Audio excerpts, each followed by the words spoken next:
Welcome to my channel and please like and subscribe my channel. First sentence is listen me. Listen me. इसमें T silent है. ये पढ़ा जाएगा listen. Listen me. मेरी बात सुनो. Listen me. Me means मेरी. Listen me. मेरी बात सुनो. Sentence number 2. Now get ready. Now means अब. Ready means तैयार होना.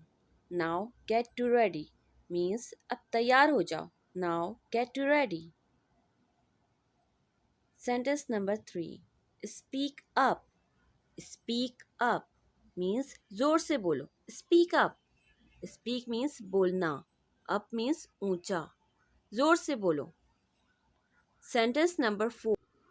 Get to work means काम पर लग जाओ. Get to work means काम पर लग जाओ.